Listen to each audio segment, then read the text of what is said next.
Bonjour les amis, si vous écoutez tous les médias, si vous écoutez les réactions de l'ensemble des responsables politiques, Rassemblement national et Reconquête excepté, la France est en train de partir à volo. Les malheureux musulmans, qui sont juste 5 millions si on les écoute, sont tous en danger.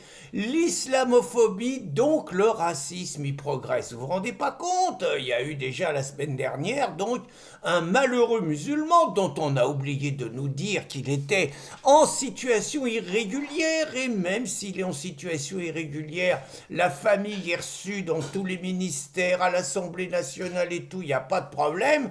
Donc un malheureux musulman, Abou Bakr, a été tué à mort par un Rom bosniaque dans une mosquée. Et là, donc les insoumis, ils nous ont fait tout de suite une manifestation contre l'islamophobie.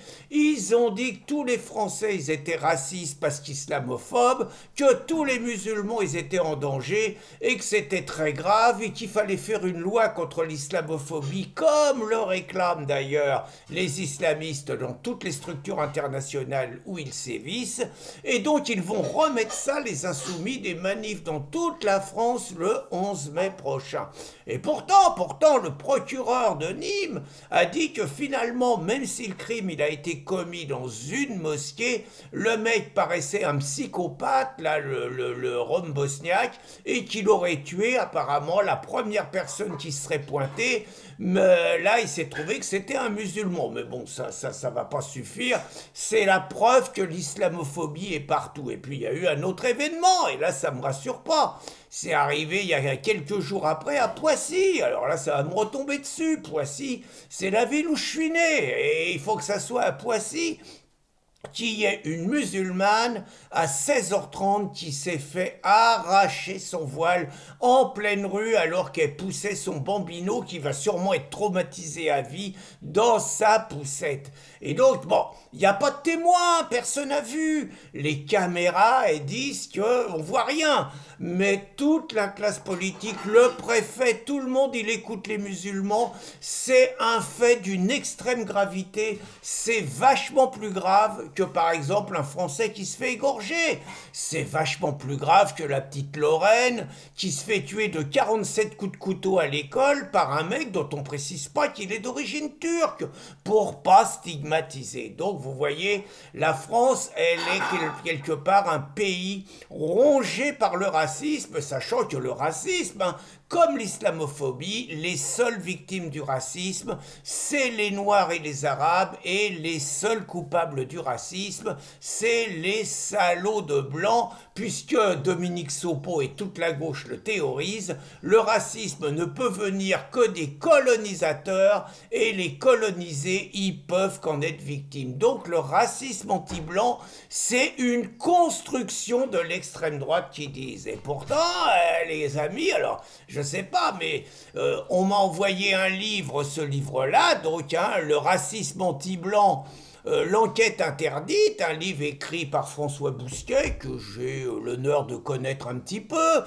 qui est un essayiste qui se revendique de droite et par ailleurs un garçon très brillant et très sympathique. Et donc François, il sort un livre, oulala, vous lisez ça en admettant que vous sachiez pas. Moi, je savais déjà un peu, mais je vous avoue qu'il publie à peu près une quarantaine de témoignages dans son livre, des témoignages beaucoup d'hommes, de quelques femmes, de beaucoup d'enfants entre les années 1990 et les années 2020, qui, dans leur école, se sont retrouvés la plupart du temps minoritaires, se sont retrouvés parmi les rares blancs au milieu des noirs et des arabes, se sont retrouvés dans les transports parmi les rares blancs au milieu des noirs et des arabes, se sont retrouvés dans les clubs de sport, dans les clubs de football notamment, parmi les rares blancs au milieu des noirs et des arabes, et ce qu'ils décrivent est pathétique et bouleversant et révoltant,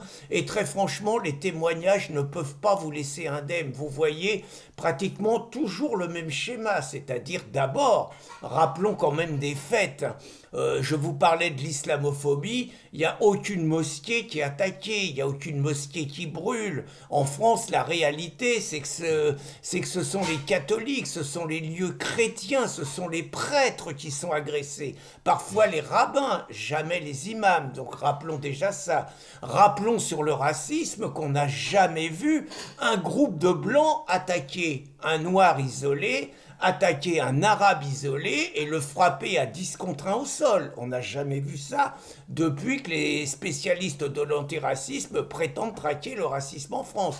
On n'a jamais vu en France, c'est quand même bon de le rappeler, des zones où les blancs, où les noirs et les arabes sont interdits, et des zones qui sont tenues par les blancs qui leur interdisent. Par contre, on sait pertinemment qu'il y a des endroits où un blanc seul, même si c'est un insoumis, qui vient tout seul, il est sûr de ressortir en lambeaux et même sûrement sur une civière s'il n'est pas préparé. Mais ça, dans le quotidien, dans les journaux, on ne parle jamais de ça. Le petit blanc insulté, agressé, maltraité, racketté, la petite blanche parfois frappée et violée, jamais elle aura la parole sur les médias et même CNews est assez discret sur ce sujet.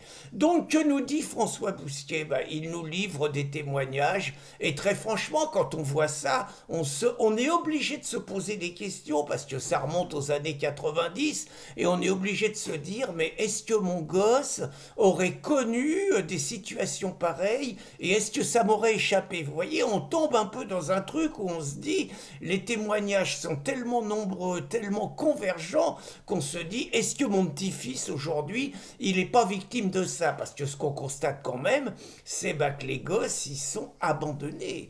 Ils sont souvent, déjà ils ont la honte parce qu'ils se font taper dessus, cracher dessus, piquer leur portable, piquer leur fric et tout. Et puis ils se défendent pas tout simplement parce que comment vous pouvez vous défendre quand vous êtes 1 contre 10? Donc il y a un sentiment de honte, pas l'envie d'en parler aux parents, vous voyez. Il y a également un sentiment de culpabilité. C'est-à-dire que si j'en parle aux parents, c'est quand même des Noirs et les Arabes qui sont des agresseurs, ils vont dire que je tiens un propos raciste. Ils sont abandonnés à l'école, ils sont abandonnés à l'école, les surveillants veulent pas voir et les enseignants pensent d'abord à sauver leur peau avant de s'intéresser à celle des élèves, et la hiérarchie scolaire, que ce soit les directeurs d'école ou les CPE, à de rares exceptions, ont plutôt tendance à expliquer aux petits blancs qu'on prenne plein la gueule que si ça leur arrive, c'est de leur faute, qu'ils n'ont pas les bons codes, qu'ils n'ont pas la bonne attitude, et ils défendent les agresseurs et enfoncent les agressés. C'est quand même ça la réalité qui est vécue par des gamins, par nos gamins depuis 30 ans, et je vous ai mis une vidéo de Damien Rieu qui a fait un travail exceptionnel, hein. C'est pas parce qu'on a eu des conflits sur Calac et tout que Damien Rieu, il a vraiment des témoignages exceptionnels, je crois qu'il a été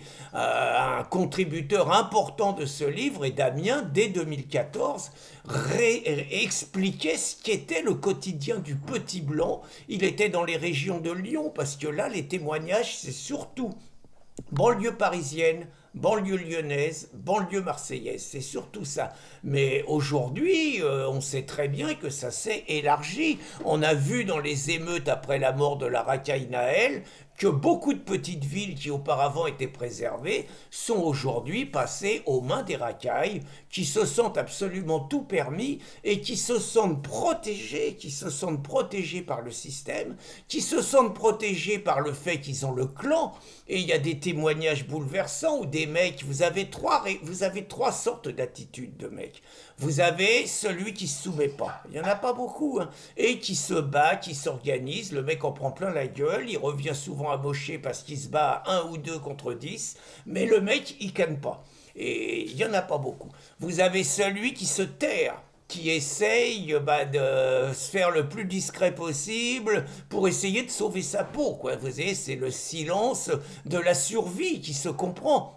Et puis, vous avez celui qui, pour sauver sa peau, accepte complètement les codes de l'autre, devient rappeur, devient violent, fout le bordel en classe, essaye d'en faire encore plus que les racailles habituelles, et qui n'hésite pas à agresser ses compatriotes pour montrer aux autres qu'il est définitivement passé avec eux. Il prend un prénom musulman, il fait le ramadan naturellement et tout et tout. Vous avez des témoignages sur les clubs de football qui sont bouleversants. Alors pourquoi je vous raconte tout ça? Pourquoi je vous parle de ce livre? Parce que ça me donne envie, ces témoignages. Je suis certain que parmi tous ceux qui m'écoutent tous les jours, je suis certain que parmi tous ceux qui lisent Riposte laïque tous les jours, je suis certain que vous avez été confrontés, peut-être pas directement dans votre chair, mais témoin d'actes de racistes anti-blancs, d'agressions contre les blancs, de propos racistes contre les blancs, contre lesquels peut-être vous n'avez rien pu faire, mais qui sont enracinés dans votre tête. Et ce que j'aimerais, c'est que vous le disiez, soit dans les commentaires, soit même par des témoignages sur Riposte laïque, je vous ai mis l'adresse, et on publiera sous pseudo, si vous voulez protéger vos enfants, votre femme, si vous ne voulez pas être exposé, ou sous votre nom, mais je pense intéressant quand même, dans la continuité de ce livre, de vous encourager à témoigner sur la réalité que veulent cacher les salopards d'antiracistes, les pourritures d'insoumis, les vendus journalistes qui passent leur vie à nous culpabiliser. Les principales victimes des agressions, ce sont les catholiques et ce sont les Français. Les principales victimes du racisme en France, ce sont les Français. Et les principaux racistes, je ne dis pas que tous le sont, les principaux racistes, ce sont les Arabes et les Noirs, que l'on appelle pudiquement les Maghrébins et les Subsahariens. Je vous demande vraiment, ceux qui ont été confrontés à ça, de témoigner. Ça va être intéressant sur les adresses que je vous ai fournies. Bonne journée les amis, et vraiment chapeau bas au livre de François Bousquier, et je vous conseille de le lire et de l'offrir à un maximum de personnes. Bonne journée à tous.